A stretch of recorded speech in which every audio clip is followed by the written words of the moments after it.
Welcome to the Life's Best Medicine podcast, where we are finding hope and healing one episode at a time. No appointment needed, no rubber gloves, and no coping.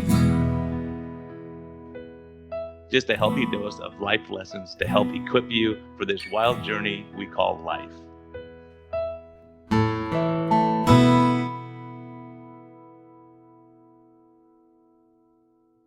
Hey everyone, this is a friendly reminder that we are here for entertainment purposes only. We may not even be that entertaining at times, but this is not medical advice. Talk to your doctor, check with your healthcare professionals before making any lifestyle changes or medicine changes. What we're talking about is our clinical experience and what we've seen. And so if you really want our advice, you can consult us. You can actually consult me as a doctor, or you can consult my guest and get all your questions answered. But we can't give free medical advice because we can't pay our bills with that. But we can help to educate you a bit and allow you to think a little bit. And always reach out to your medical professional before making any lifestyle changes. Thank you. Hello, everyone. We've survived the year so far, and we've probably got past April Fool's Day without any big jokes played on us, hopefully. But hey, I just wanted to thank my sponsors, take a minute to thank them for bringing this content, for allowing us to do what we do, and to keep us rolling here and allowing us to pay our editors and our sound guy and all that kind of fun stuff. So Keto Mojo, thank you so much. They are my go-to for checking ketones and double checking my continuous glucose monitors. This allows us to know if we're on track and getting ready for summer. So keto-mojo.com. They're doing some great work in the community. They're traveling around and really helping a lot of people. So now that continuous glucose monitors are going over the counter, it sounds like this is a great way to double check and make sure that your monitor is working fine.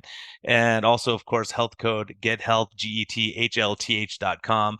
Delicious vanilla and chocolate shakes with great protein content. You've heard us talk about them a lot. Their name keeps coming up spontaneously on the podcast from my guests because they're really helping a lot of people get their nutrition right, especially seniors who like that sweet taste, but really need that nutritional content and staying away from the seed oils and sugars. So I want to thank my sponsors and thank you for continuing to listen, and have a great day. Hello and welcome back to the Life's Best Medicine podcast and Low Carb MD podcast. This guy is so important that we got to run him on both. He's been doing some great research and things that some of the most scary diagnoses that we can get. And when I heard some of the work he was doing, I was a skeptic at first, thinking, how can this be? And the more we're around, the more we're seeing more and more areas of medicine where lifestyle change, metabolic health makes a difference. So we have the metabolic neurologist, Dr. Matthew Phillips, neurology. Thank you so much for joining me. Yeah, thanks, Brian. So, Doc, you've been doing this. How did you get into metabolic health? How did you go from the standard medicine to say there's something wrong and I got to start looking at other avenues? I don't know. I just listened to my instincts. I'm Canadian and I trained in Australia. I've lived there for 12 years. And I guess as I got through med school and then neurology training, I just had this instinct that, I felt like I was band-aiding people, but I wasn't actually really helping them at a deep level, maybe heal or restore things. And it kind of nagged at me for years. And I guess I just was busy with training and on-calls and exams and all those things. So I didn't really give it too much enough credence, I guess, until I finished my neurology training at Royal Melbourne Hospital at the age of 38. And then I decided, well, I can launch into working, or I just go, travel and visit other countries for a couple of years, which is what I did. And that gave me the time outside of the system to actually give some serious thought to these instincts and to actually allow them to materialize at a more conscious level, if you will, and look up different sources of information, read a bit of history, talk to people who are not in the medical system. That was very useful. And it just sort of conceptualized. And then I decided to come to a new country, New Zealand, because I'm Canadian and I'm trained in Australia, a new country where I could reinvent myself and focus on metabolic neurology. And I guess because there was no, I guess that 3 years, I was sort of away working and traveling and volunteering.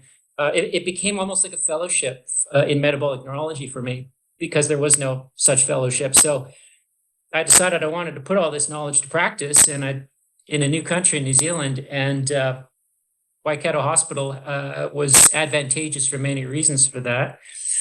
And here I am, 8 years later, doing the stuff. So what was it like dabbling into that? Were people skeptical of you and asking why are you Oh, doing it this way? And what was what was your feedback you were getting from colleagues? well, yeah. I mean, the first thing I launched into was this Parkinson's randomized control trial of a ketogenic diet in Parkinson's disease to see if it made a difference to that condition.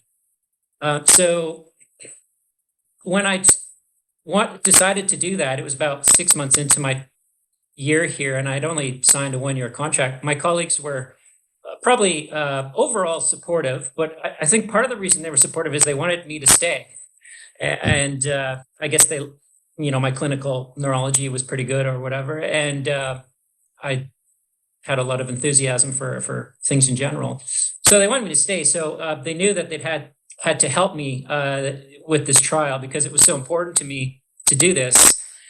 So they pitched in with helping me with the trial as being blinded assessors for the trial. And I got a bit of funding from the department for the trial as well. So yeah, I guess most people were neutral. They just really didn't know what to think of it because it was such a strange approach at the time. It was about 8 years ago now, and the idea of using a dietary strategy to improve a neurodegenerative disorder was just a very strange thing to most people. I would say I had overall general positive support. Not too many skeptics at that point. Yeah. And what was your thinking at the time? Was it taking out the bad stuff, the processed food, the sugar inflammation of the brain, or were you thinking that there was a benefit of ketosis in particular, or time restricted eating or fasting, from a Yeah, mitochondrial health standpoint?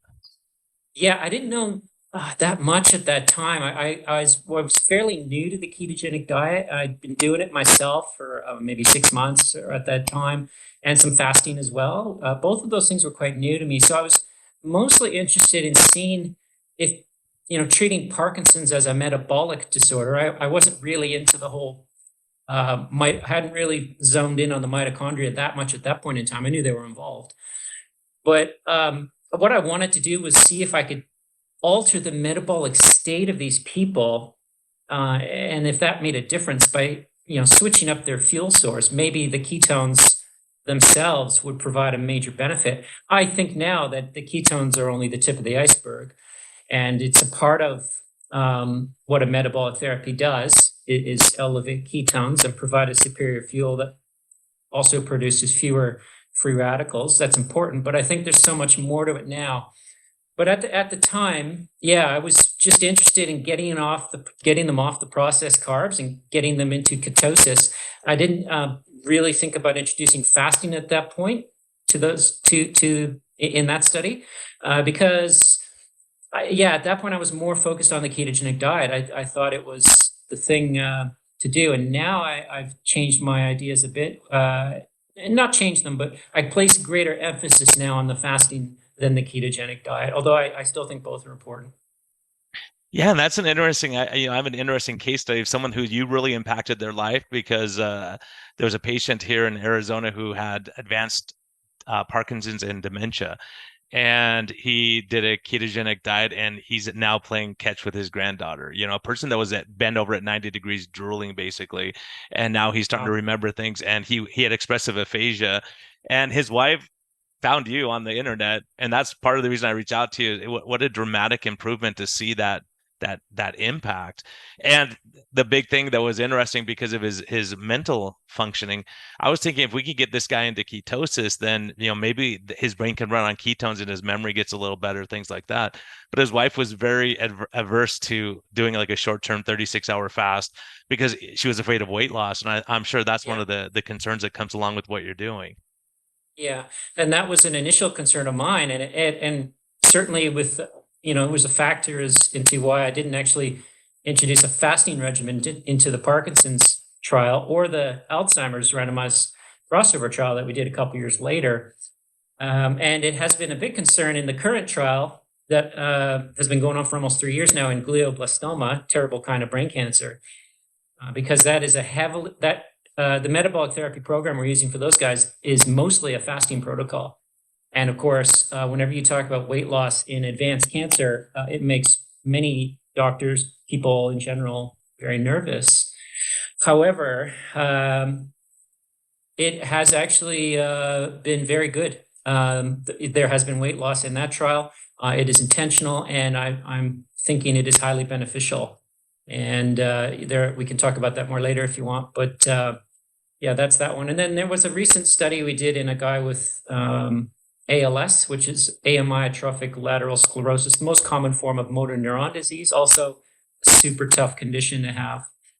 And yes, I was very afraid of weight loss in that fellow. However, because that you get weight loss with that condition as part of the disorder, mainly through loss of muscle mass, and that's not good. But we actually found in that guy, that case report, N of 1, that his weight loss was greatly attenuated by the ketogenic diet fasting protocol that he went on for 18 months, and which, by the way, he remains on now at 2.5 years and doing very well. Yeah, that's absolutely incredible, that study, because I know that the average lifespan is going to be 24 months after diagnosis, and he was 18 months in already, and now he's at this far out, and he's maintaining his function, it sounds like. Yeah. So yeah, you're right. He's about 4 years out now from the diagnosis, and he had the worst kind of ALS, the bulbar onset, the one that starts in the sort of cranial nerves, affects your speech and swallowing and breathing. And he really declined in those 18 months before we saw him, and he had a lot of weight loss. And I guess when we started the protocol, I was quite worried about this particular disorder. To be honest, I'd be shying away from ALS for a couple of years because it's like you said at the start of this interview, you got to be skeptical because it's such a tough one. But the data is there. He is definitely maintaining function, and his breathing parameters, which were done very objectively by a very good specialist, just kept improving every 6 months that we measured them. And that was just very interesting to me. Why would his breathing continue to improve? There's many possible reasons. And his daily function just sort of plateaued for the whole 18 months. If anything, it might have improved a bit, but I'll just say it plateaued when it was supposed to decline in a progressive manner. So yeah, he's still doing well. I'm in touch with him and his wife, and got married during the protocol, to be honest. Wow. And so wow. For people who don't know, that's Lou Gehrig's disease, and it's one of the scariest diagnoses. It's such a, it's one of those things. One of my best friends' mom died of that, and it's just such a horrific progressive disease. You just see people decline so quickly, and losing that lean muscle mass is a huge issue. Do you think that ketosis helped to maintain the muscle mass? Or was it he was able to eat more, eating more protein? Oh no, I don't think he increased his protein. He didn't go carnivore or anything like that. He was definitely having a lot of vegetables. So mind you, the way we measured his adherence was just daily glucose and ketone levels. I'm not a fan of I did them in the randomized control trials, getting diaries of what everyone's eating and stuff, but it's very labor intensive to do that regularly. So I don't think it was the protein. I think, and I'm theorizing now, but look, ALS, like other neurodegenerative disorders, is not so much, I believe it is the root source of the problem is impaired mitochondrial biology. And why I use that term is that mitochondria do so many things. There's so much to their biology, and they get impaired on many levels, not just the energy production. And I'm sure most of your viewers know mitochondria, these little hundreds or a few thousand in almost every cell, and they make the energy for the cells, but they do a lot of other things. They distribute energy around the body. They are signaling things, signaling different elements of metabolism to do this, to do that. and they're doing all kinds of things. And I think those problems in their biology is the issue with ALS. So what I think happened is that we made his metabolism more efficient with the ketogenic diet on many levels. And by doing so, I think with ALS, you lose a lot of energy through the metabolism goes up in ALS, and maybe you lose a lot of energy. It's not efficient metabolism. But when you put a person into ketosis, particularly the fasting, I think we made his metabolism more efficient. So what he was taking in was used more effectively, and he was losing less. So hence his weight loss got attenuated, even though his food intake, his caloric intake, didn't actually increase that much. I'm pretty sure it didn't, based on description, but that's anecdotal based on descriptions of what he ate before and during. So does that make sense? So like a lot of people have tried to help ALS by just increasing calorie intake. There have actually been some very good trials out there where they just, because of the weight loss and it's so concerning, doctors have run excellent trials just trying to increase calorie intake, and it hasn't worked. It doesn't attenuate the weight loss to any significant extent. But maybe it's not about just dumping more calories in, because in ALS, your metabolism's inefficient. You're just going to lose the calories. It's some other way. It's, extra heat production or just inefficient use of the energy. Whereas if you change the metabolism to make it more efficient, fundamentally, which I think fasting does very well, then what you take in gets used way more efficiently, and maybe that can give a lot of these benefits, not just attenuation of weight loss, but other things too. Yeah, from a neurologic standpoint, looking back at this ketogenic diet, when I first started hearing about Chris Palmer and some of the Georgia E talking about ketogenic diet for depression, anxiety, bipolar disorder, it was way out in left field to me until I started seeing those results on my patients where mood was a factor. And so a lot of these chronic diseases you're dealing with, depression and mood become a huge issue. So maybe that's part of what you're seeing, is that you're being able to stabilize the mood a bit. Yeah, I mean, there's definite overlap with a lot of Chris and George's work. I mean, the disorders I deal with, so I deal with two main kinds of disorders: neurodegenerative and cancer. So for the neurodegenerative ones, it's basically Alzheimer's, Parkinson's, motor neuron disease, ALS, and Huntington's, and there's a few others that are not as common. So all of those have neuropsychiatric features. So depression and anxiety are part and parcel of all of those to some extent, and a lot of other more difficult things such as apathy, psychoses, hallucinations, things that a psychiatrist would also see. So there's more to them than that. They also have physical ailments, and in fact, Alzheimer's, Parkinson's, ALS, and so on affect their whole body conditions. They're affecting the heart, they're affecting the skeletal muscles, they're affecting many of the internal organs. So they're actually, all of them are in addition to the mood and psychiatric stuff, the brain-related stuff, they are whole body problems. And so one reason metabolic therapy really appeals to me is that it treats the whole body. And whereas, current treatments that we try and use against Alzheimer's, Parkinson's, such as the vaccine approaches, they're very targeted against certain part of the brain. And I don't think that's going to make huge difference in these disorders. I honestly don't, because you have to heal or at least treat the whole body in a widespread manner, not try and target like one part of the brain, because the Parkinson's, Alzheimer's, ALS, and so on, they're affecting they're systemic disorders. They need systemic therapies. Yeah, and that's the other thing that's interesting. The other component that a lot of people don't really think too much about is the gut microbiome role in this. And I've seen, there's a lot of problems with Parkinson's, for instance. Constipation's a universal factor. And so, one thing that, and I was going to ask you about this, is for a while I was hearing a lot about mannitol maybe helping Parkinson's. Have you looked into that, or have you had any experience with that at all? No. Parkinson's does affect basically the entire digestive tract. There's some degeneration, and you can see the abnormal protein deposit, the alpha synuclein, or they're in these things called Lewy bodies. And you can see a lot of this throughout the entire digestive tract in Parkinson's. So it's clear that, there's a lot of stuff affected outside the brain.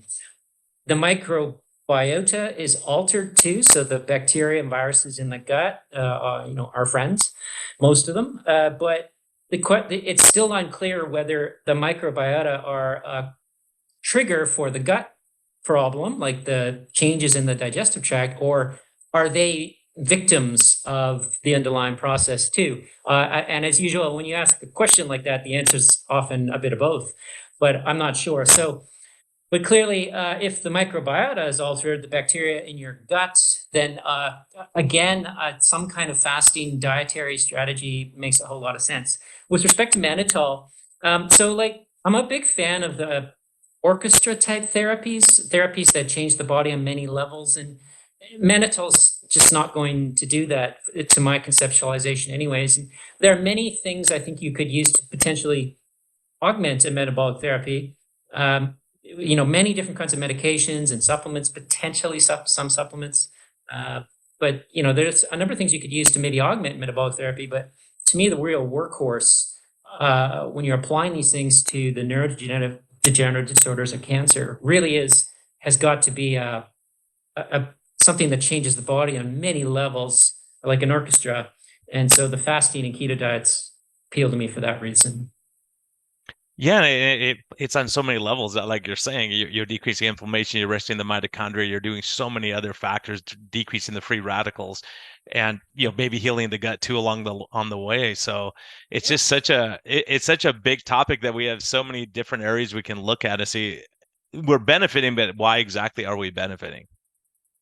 Yeah, that's really good what you said there at the end, because like my approach, most people want to do a sort of a reductionist approach where you figure out a mechanism here and there, and then you build it up slowly over decades and decades. But I guess what I'm trying to do is, okay, I know metabolic therapy has many ways it could work theoretically for Alzheimer's, Parkinson's, ALS, cancer. That's wonderful. But rather than, focusing on that alone, I just want to see if it works. So I'm basically just applying it to people and accepting that I don't understand everything about how they work, if they work. And I want to see, first, I want to see if they work, and also if they're feasible and safe. Can people actually do them safely with Alzheimer's and Parkinson's and cancer? These are unwell people. And then, if there are positive results, wonderful. And then, then I can, 10 years from now, I can look into that more and think, well, why did it work? But right now, I want to see if it works. And by that, I'm trying to focus on the most important outcomes to the patients. So for Parkinson's, it would be the movement issue, the motor symptoms, the movement problems, and also things like the non-motor symptoms, the depression, the anxiety. There's so many other things. So their quality of life, their function. Same with Alzheimer's. What matters to a person with Alzheimer's is their cognition, their function, their quality of life. What matters to someone with cancer? Their quality of life and survival. So these are the things I focus on, which I think is important to do, because often these are called outcome measures. Often in many studies, the doctors or scientists doing the study look at outcome measures that don't really matter to the patient. It'll be a blood marker or some tissue sample of some part of the body that shows an enzyme. That's good to do those as well. However, I really believe in focusing on things that make a difference to the person. So, there you go. Yeah, I think some of these things we're looking at, you wonder, for instance, what's your feelings, or have you had any experience with exogenous ketones in someone with dementia or Alzheimer's? And what I wanted to ask you too, so I don't forget, is you did a study looking at a low-fat diet versus a ketogenic diet, also with Alzheimer's, I believe. Yeah. And so was it with Parkinson's? Both. Both. Okay. So we did, we did the world's first randomized controlled trial of a ketogenic diet in Parkinson's disease, and then we did, I guess, it was the world's first randomized trial of a ketogenic diet in Alzheimer's. There was one randomized trial that had been done a couple years earlier, but they had some Alzheimer's and then subjective and mild cognitive impairment. So, not quite the same as Alzheimer's. So anyways, yes, we've done 2 trials, both randomized controlled trials. And so what we found in the Alzheimer's one was, yes, the keto diet definitely improved the outcomes, 2 of the 3 outcome measures we were looking at in Alzheimer's. I guess the 2 most important ones, though, is the function and quality of life, and they improved significantly. And it was also a clinically relevant change, as in it was kind of a very apparent change to anyone who was just sort of knew the person, and often to the person themselves. Their cognition improved, but it didn't quite get to statistical significance, and there may have been reasons for that. With respect to exogenous ketones, I'm not against them, but I'm not for them. I guess my feeling is that I'm really interested in I believe the body has an incredible ability to get damaged, but also to heal. And it's all about, I really think environmental exposure, lifestyle, for example, is huge. And that genetics have been grossly overplayed as factors in all of these disorders.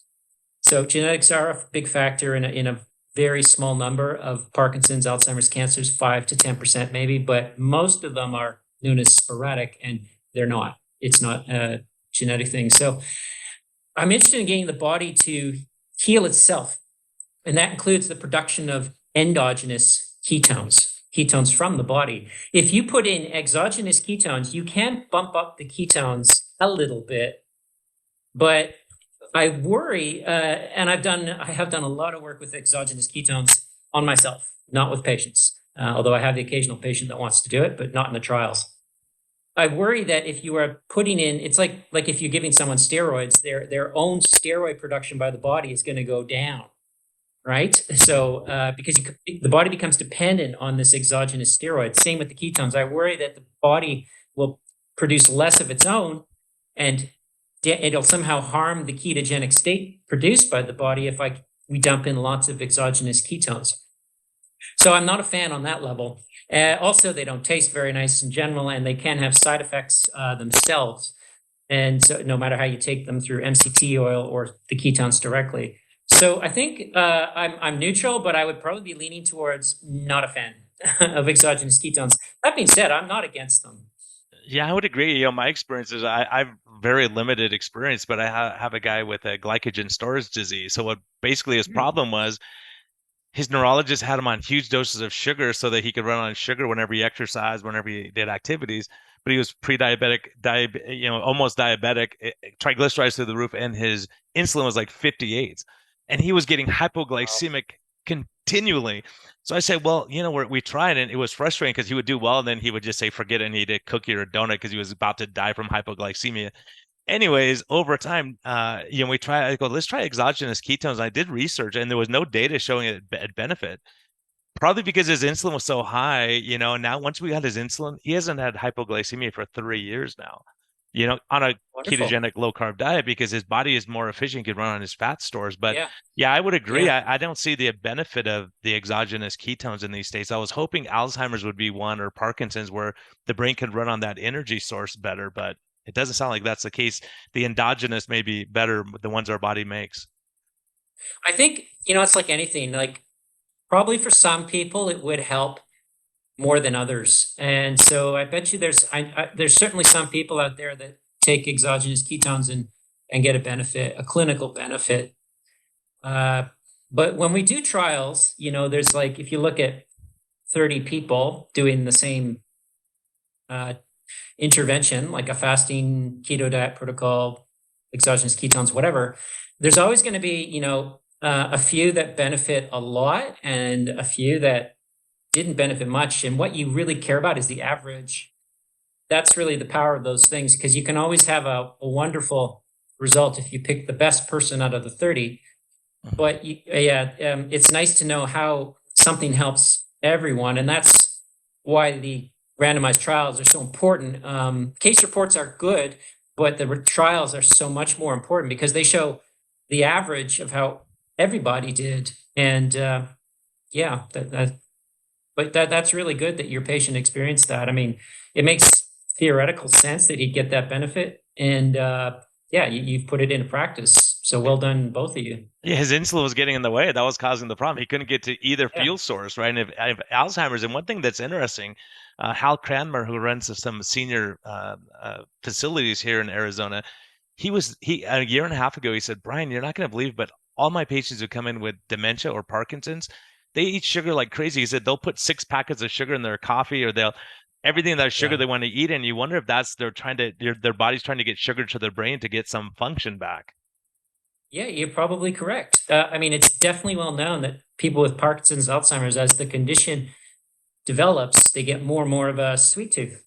And so I think you're probably right. And the problem is you've got a impaired brain metabolism and insulin resistance in the brain. So it's harder and harder for the sugar, the glucose, to get in there and feed these neurons as the condition progresses. However, as I'm sure you know, it seems that even in moderately severe Alzheimer's patients, the neurons can still take up the ketones pretty easily. So you can bypass that brain insulin resistance and give them a second fuel source that seems to work okay. Does that alleviate the sweet tooth? I'm not sure, because yeah, the sweet tooth in Alzheimer's in particular was a challenge in our trial. Trying to I tried to make sweetener-based recipes for them, but you don't want too much of that either. So yeah, it's challenging in Alzheimer's dealing with the sugar cravings more so than other conditions I've found. Yeah, from a clinical and a real life perspective, that's what I was concerned about. Because what happens is people get dementia, they progress, and then they go to a nursing home, and then they put them on these supplements Oh, that are all sugar and seed oils. And you think they have zero chance.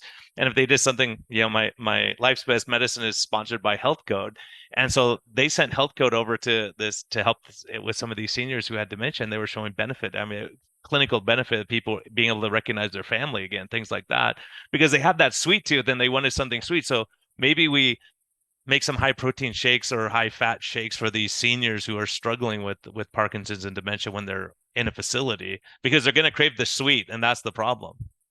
yeah. So the facilities are so difficult. You're absolutely right. I mean, there are people that are trying to change that, like that Paradise for Patients. That Yeah, exactly. That's what I'm referring to. yeah, yeah, Exactly. Yeah, yeah. yeah. Oh, there you go. So Paradise like for parents.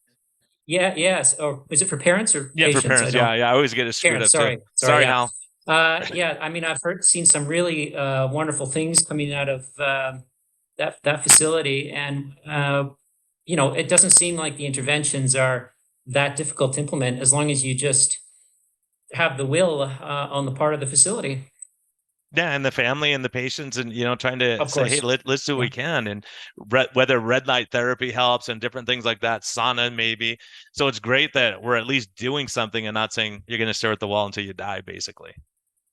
Well, yeah, I mean, light therapy and sauna therapy and stuff is interesting because now you're talking about hormesis, trying to, hormesis, this idea that health is achieved through a balance between a stressor and a recovery period. So, for example, exercise and rest. You want to do exercise and then have a good rest. And if you keep doing that, you get more fit over the, a long period of time. And with the sauna therapy or cold therapy, you could use cold as well. That's a stressor to the body, and then you go back to a normal ambient temperature for a while, and next day you do it again. You do another sauna or cold shower or whatever it is, and back and forth, and that leads to hormesis, which is you gradually make your body and your mitochondria more resilient and hardy and capable of dealing with these things better in the future, which may be very beneficial for Alzheimer's, Parkinson's, and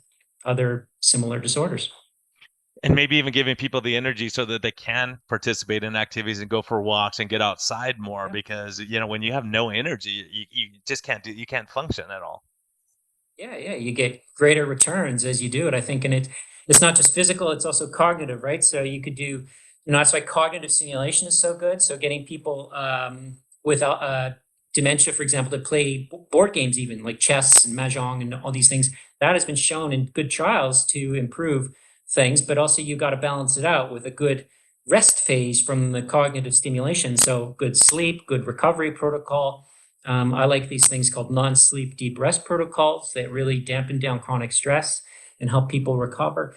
And yeah, then you could look at it on a social level. So you need social stimulation, real people, not internet, although we're doing this over Zoom. It's nice to have real interactions. And then you need time away from people to recover. So, like that's where you can get into things like forest bathing or, I don't know, meditative techniques, or just lying alone by yourself in a quiet room, things like that. So yeah, this whole concept of balancing the active with the passive to encourage hormesis and health, greater returns as you do it in all domains, if you ask me. Yeah, and that's a great point because these acute stresses, right? Then we have a compensatory, parasympathetic calming the nervous system, like going to a sauna or cold plunges or whatever it might be. But a lot of us, doctors in particular, struggle with, chronic stress, always busy, always have deadlines, and really not getting that break. We pride ourselves on working so hard. And I think a lot of us, I see a lot of docs as they get older start declining mentally and physically Yeah. very quickly. And that's the hardest one I deal with. I mean, I really try to implement a lifestyle based around hormesis, hormesis in particular. That's mitochondrial hormesis. Stress associated with work, I find, is the hardest part because it's chronic and constant. And like, I'm always worried about my patients, all my patients, but the trial patients in particular, because they're usually dealing with the toughest disorders and they're implementing a major metabolic program. And yeah, I'm constantly trying to reduce my own stress that way. And yeah, it's difficult when you're in medicine because I don't know, I guess for some people it's nonstop. I woke up at 3 a.m. last night and I really didn't get much sleep for 2 or 3 hours. I tried a couple of non-sleep deep rest protocols, which eventually worked. But yeah, it interfered with my sleep, and I was thinking about patients, of course. So yes, doctors, it's nice to try and be the thing you want to be. Like, you want to be the paragon of health, because patients look at you and they say, "Oh, do you practice what you preach?" and blah blah blah. So I definitely try to do that. At the same time, if I was not a doctor and I was just I don't know, able to do something else where I could work 8 hours and then turn my brain off of it for 16 every day, that would be much better on my stress levels, and I think it would be better for my overall health. But Well, and other it than seems like that, people who yeah, can do that are wasting their time watching the news and getting stressed out and watching, like sitcoms and stress and, well, stressful movies. It's like, wow, it's, I yeah, think there's yeah. a balance because it sounds like you have a major passion for what you're doing. You're trying to figure out, like, I have this problem. Let's try to figure out what solution, at least to make things better. Yeah, I just think we can do, healthcare is really sick care or disease care.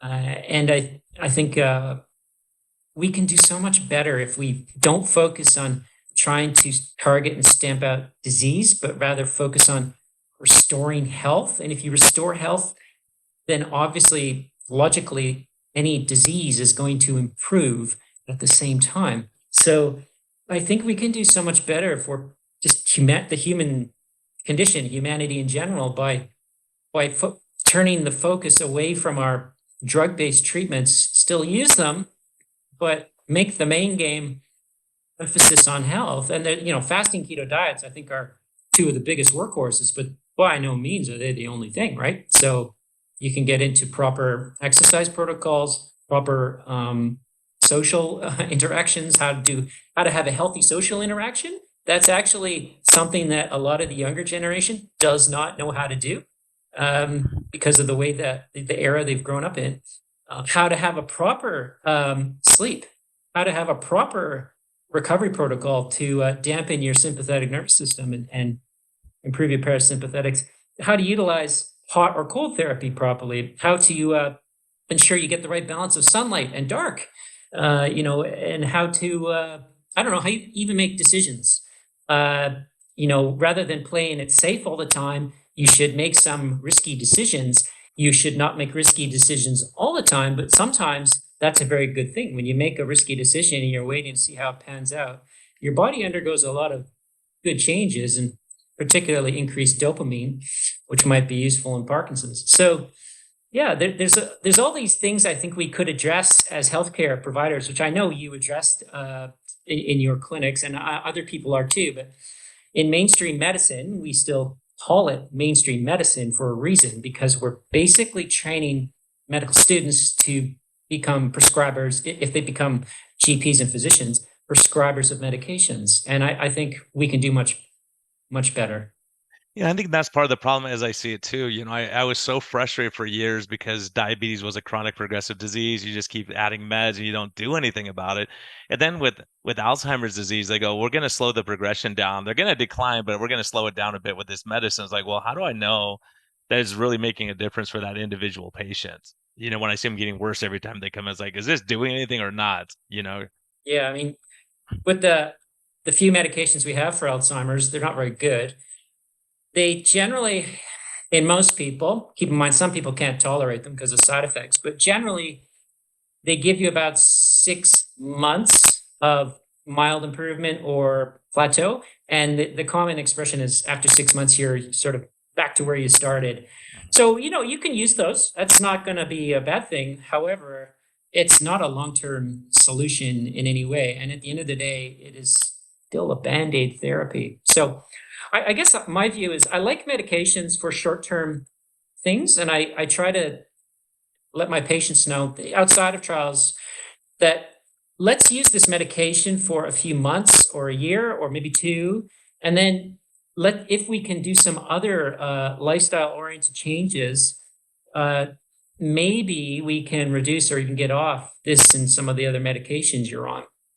I think it's important to understand that humans are biased towards additive solutions, doctors in particular. For example, when we see a problem, what are we trained to do? We're trained, as an internist yourself, you're trained to add something, usually a medication, and that is a problem because as that continues throughout years, the person gets more medications added and suddenly they have polypharmacy and they're on 15, 20 meds. And then part of their problems are no longer the condition, it's the medication side effects, and it gets very confusing. So I'm always trying to help my students and my junior doctors see that we need to have a balanced approach and consider subtractive solutions too. So deprescribing is a wonderful subtractive solution. If this person's on 10 meds and they have a problem, maybe we should consider that maybe we need to consider adding a medication, but maybe we should also consider that 2 or 3 of the medications they're on are A, not necessary, and B, maybe even causing the problem. So, this balanced approach, though, this sort of subtractive approach is not well taught in medical school, unfortunately. And so we get in these problems where older people are beset by tons of medications, and it's difficult. Very frustrating because doctors are afraid to deprescribe because they say, well, the patient's doing okay or they're not doing okay, but I don't want to rock the boat, so I take this med away. I just had with another senior, I'm looking at their med list, say you're on 3 medicines for antacids, 3 different mechanisms. Like, do you have heartburn? No. Have you ever? No. Like, why are you on these?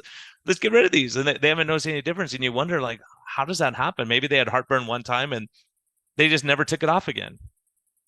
Yeah, I mean, you end up theorizing unless you have the patient in front of you to ask them. But yeah, it could have been that maybe there was a particularly stressful period of that person's life, and the heartburn was difficult to control, so the medications were added. Maybe they saw several doctors for multiple opinions, and they each favored a different medication. And now here you are, years later, no more problem because the stressful event is gone, but you're still on the meds.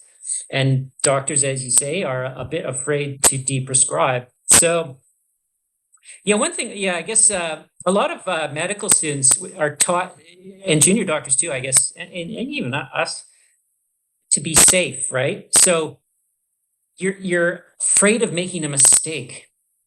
And if you make a mistake by adding a medication, get a side effect, okay, you can stop it. But if you take off a medication and the condition gets worse and maybe they have a heart attack because you stopped the medication, that's a bigger mistake and you'll feel terrible. But the best doctors, in my perspective, are the ones that do make mistakes from time to time and learn from them. And as long as you guard against life-shattering mistakes, like, really bad things, and make sure you have a backup plan, mistakes are fine. It's okay. The patient will forgive you if you explain ahead of time, we're going to try something here. And it may work, it may not work. That's what you should do. But if you just play it safe all the time, you end up getting 20 different meds on this person, and now you're causing problems because the medications themselves are causing problems, and you may not be treating the condition that well anyways. Yeah, it is. It's really a tough problem because there's so much fear, and it's defensive medicine we practice, and all around the world now. And Yep, our education is coming from pharma, so they all, well, you got a problem here, throw this drug at it, and it's going to get better. And so it's a hard, there's a lot of conflict of interest for sure in medicine that's come out, and we tried to do the right thing. And I think most doctors want to do the right thing. It's just that they're absolutely. overworked and stressed out. They don't have time to think and say, wait a minute, why could this drug be causing this problem? Certain drugs like, blood pressure medicine causes a cough. And I had someone with a chronic cough. I guess, well, let's just stop that medicine and see what happens. Cough goes away in a couple of days. You go, oh my gosh, you've been Yeah. dealing with this for 5 years. It's hard, it's frustrating. Yeah, no, doctor. I mean, yeah, you're right. The constant work and stress is a big factor. Like when you're stressed, it's hard to stop and just reconsider everything. And that's why that 3 years I took out, well, I worked for a year of it, but 3 years essentially outside of the medical system, it was so invaluable because I had the time to stop and think. And yeah, when you're in the trenches, that's difficult to do. And observe. And that's the important thing you said is, like, I talk to patients, I talk to people and say this works Yeah, and this doesn't work. And you start realizing, oh, there's enough people who are doing things differently and they're getting better. So why not gravitate towards that? yeah, absolutely. So anything else that you think, as far as if we're doing like from a metabolic standpoint, do you think there's benefits of things like berberine or metformin, trying to lower the insulin and the um, sugars Yeah, and things so like that? yeah, I'm not against those drugs. If we use metformin as an example, like, so if someone gets diagnosed with type 2 diabetes, um, you could put them on that medication as long as you implement the A game, which is a proper fasting or low carb or keto diet protocol to that patient's taste. As you know, it could be carnivore, it could be mainly vegetable based, whatever. But and then they'll need some help with the A game because it's hard to implement metabolic therapies, although they get easier with time. It's easy to implement medical therapies like metformin, but they may get harder with time as side effects pop up. So, Mhm. yeah, my approach it would be to start both and then say to them, look, the metformin, it may not be permanent. Particularly if the A game goes well, the metabolic therapy goes well, we'll catch up in a year. And if your diabetes markers are in the normal range and you've effectively put it into remission, we'll look at stopping the metformin. So I see medications as training wheels a lot of the Mhm. time, not all the time, but a lot of the time. And I think that's a good way to perceive them. If you view them as training wheels, it's okay to take off the training wheels, and actually that should be your goal. Yeah. Then we'll avoid this problem of polypharmacy and a lot of medications in our elderly that is really a plague on the system.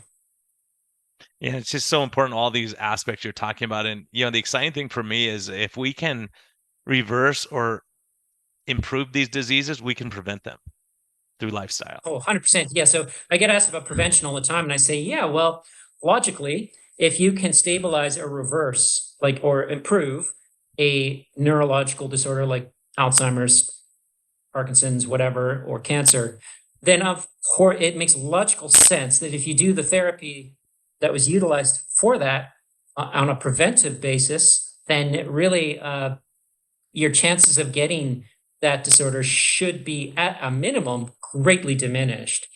So that makes sense to me. It's very hard to do prevention based clinical trials because you'd have to follow those patients for years or decades, right? It would be such a long trial to see who gets the disorder on that diet and who gets it on the other diet. But I think if you can do that, like you said, if you can do the therapy, if there's a therapeutic aspect, by definition, logically, there's got to be a preventive aspect to it as well. Yep.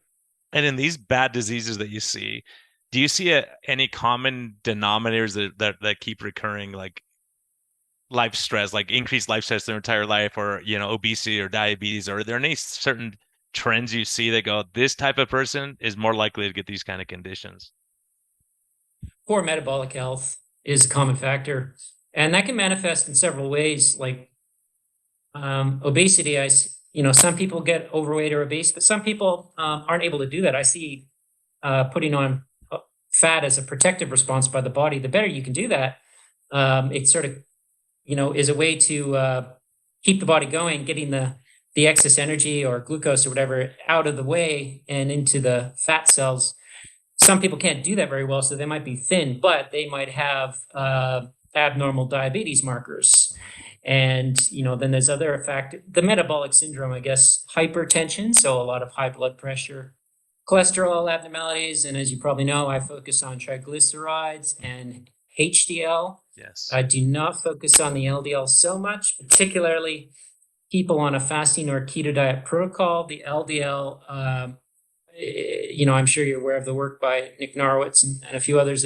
I think in high LDL makes a lot of sense when you're on a metabolic therapy, and mine is high, and I'm very, very okay with that. I'm one of these lean mass hyper responders that Nick refers to. So there are those things, and then why are people metabolically unhealthy? So a common denominator is they're good people. Most people want to be healthy. They've just done what they've been told. They've conformed to what they've been told for the last few decades, and the advice given in the 80s and 90s around the food pyramid, and no emphasis on fasting. If anything, the number of meals a day has increased. So there are some very unhealthy pieces of advice that have been present for decades. And I think the kind of person I see actually listened to that very well. And it has not been a good thing for their metabolic health. So changing mindsets is very, very important when one embarks on a metabolic therapy program. You have to start understanding that the fat is no longer a bad thing, saturated fat in particular. It's not necessary to eat multiple all the time when you're hungry. In fact, it's probably not a good thing to eat all the time. And LDL cholesterol is not really in of itself a bad thing. It's all contextual.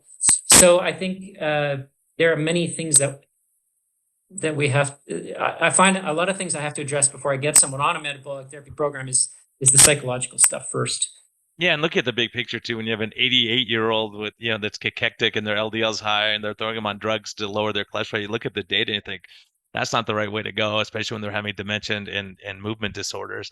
So it's hard. It's a hard thing because people just look at one number. They don't look at the big picture a lot of times. And I'm glad you're, from a neurologic standpoint, looking at that. And I hope this is the trend for the future, that more neurologists say, let's at least do this as an adjunctive therapy and, continue doing whatever standard therapy you're going to do. Or maybe you say, let's try to taper those things down, like what you're saying with polypharmacy. It's a huge issue. Yeah, when I engage in patients, like I do a lot of ward service, so I'll see patients when they come into hospital when they're very sick, usually with a stroke or a seizure or worsening of their Parkinson's, whatever, motor neuron disease problem. And when I engage, I make it a point to engage in this kind of conversation in almost all of them. Some of them it's not appropriate for various reasons, but I try to engage in this conversation if I can. And I would say universally, the person is just so happy to talk about these things that you and I are talking about, because I think what they're used to is an interaction with other doctors where there's a bit of a conversation and it's a little impersonal maybe, and then the solution is, well, take a pill. And there's just so much more to health than that. And I guess that's just a small part of my approach now is, yes, the medications are here. I can do a lot of fancy things with them, but I'll be honest with you, they are very limited. And a lot of the ball is in your court. And, I can help you. Yeah. I know, if you want to do the right thing, I can be a guide. But at the end of the day, my goal with the metabolic therapy, as every doctor's goal should be, is to make yourself obsolete so that a couple of years down the road, the patient just comes to see you because they like you or something, but they don't need you anymore. they know what to do. I just got fired today from a patient. We got her diabetes, everything under control. She's like, I'm doing so great. Everything's so wonderful. Can I just come back when I want? Yeah, that's great. Perfect. Yeah. So that's Fantastic. really nice. Well The done. training wheel's coming off, right? Yeah, And that's the so goal. that's what's so, a lot of the stuff that you're saying just resonates with me so much that, and the average doc, the problem is they've got their hand on the doorknob trying to get out of the exam room, and someone comes in with upset stomach, headaches, migraines, all these things going on, tension headaches, and you go, uh-oh. But they won't ask what's your stress level, how's the marriage, how's things at home, how's work, how are the kids? Because they go, oh, that's going to draw me into a 20-minute conversation. I have an 8-minute visit, so I can't address those things. And that's the problem we're Yeah. running into is that it's labor intensive and it's cumbersome and it's emotionally draining. But it's what we have to do as docs to say, let's look under the Band-Aid there and see where the wound is. Yep. I fully agree. So, Doc, I know you're a adventurer. What's life's best medicine for you? You're a guy who does a lot. You have a lot of passion in life. So where do you go when things are hard? What gets you through the day? What keeps you getting up at 3 a.m. to think about patients? Like what's life's best medicine for you? Uh, Look, I think it's really important to have a mission in your life that's more important than you, and that I guess for me, it's the trying to see if metabolic therapies can help people on a greater level, and see if we can actually get some real meaningful improvements in people with the hardest disorders. And if you have that, if you found that, it took me till I was about 40 years old to find that. And if you have that though, then no matter what happens to you, no matter how bad your day is or how bad your sleep is or whatever, the mission is greater than you and you can keep working towards that. So I think that's so important, especially for a younger person to have to really look hard for that. And that's ultimately what I was looking for when I did that 3 year fellowship sabbatical, whatever you want to call it. Was looking for this, something that gave my life meaning beyond myself. And then there are practical things that whatever gets you. For me, it's things that get me into the Zen state where I can take myself away from my problems. So riding motorcycles is number one. I haven't had a car in 12 years. And just when I do that, it's paying attention to the moment, otherwise I'll die. So just forcing myself to pay attention. And when I do that, all the problems I can't think about my patients so much. And scuba diving is another one. I love that. Just getting underwater, being very careful, and just getting into the Zen state there too. So I think, yeah, having a mission in your life, something that's greater than you, and even if you die or whatever, it's still there. And maybe you contributed to it in some small way through whatever means you had at your disposal. That's huge. And then have a few practical things throughout your life that allow you to switch off as much as possible. And I would love to switch off even more, as I said about half an hour ago. And the chronic stress is the one I deal with the most. I'm good on fasting. I'm good on the diet. I eat once a day. I'm good on this, pretty good on the sleep most times. Exercise, got that down. Recovery protocols, but it's just that chronic stress is the hard one. But I'll take that. I'll take that one for. And so, yeah, that would be my advice. I guess that's life's best medicine for me is you wake up in the morning and you're excited about some kind of mission in your life, and it's going to hurt you and wear you down at times, and then you need to do something practical that takes your mind off it for a little while and come back refreshed. Awesome, Doc. Thank you so much. This is gold standard stuff. This is so important, this whole conversation. I greatly appreciate you coming on. I'm really hoping that more people are going to look at your studies and your studies that are coming in the future. And hopefully it makes people think, everyone listening, think about it, what we're doing lifestyle wise and stress. And sometimes we can't get that one thing squared away. It might be our sleep screwed up. So we try to work on that and try to do what we can and get the balance. And don't stress about what you can't do. Just try to work on that a little bit. I think we all we all have our shortcomings. So, Doc, awesome to have you. If people want to track you down, follow you, look at your research, how do they track you down? Sure. Well, there's a website, metabolicneurologist.com. Patient actually started it for me, and I add to it now. But that's probably the best way. I'm not too engaged on social media. I'm on Twitter or X, if you want to call it. Mhm. My handle is at Dr. MCL Phillips. Those are really the only two ways to reach me, I guess, at the moment. All right, Easiest sounds ways, good. anyways. Or they Yeah. could listen to the podcast. And everyone, be kind to yourself, be kind to others, and take these things to heart, because we don't have to reverse disease processes. Let's do what we can to prevent it. Watching the stress, having fun sometimes. Turning off the computer, putting the phone on charge or whatever, airplane mode. Oh, So we can avoid saying Doc here. So Doc, thanks. I'm so excited about all the research you're doing, and thank you for and several people wanted me to thank you. People I've interviewed on this podcast for your contribution, what you're doing quietly and humbly, and being a super nice guy. So blessings to thanks, you, and Brian. thank you. Yeah, thanks a lot. Keep up your own excellent work too. Thank you.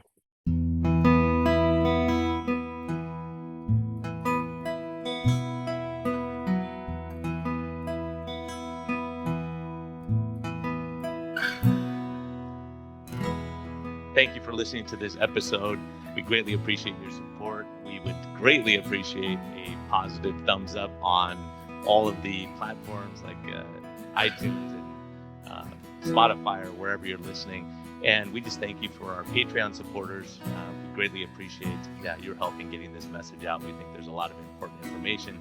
And hopefully this helps you. Have a great day, and thank you for listening, and thank you for your support.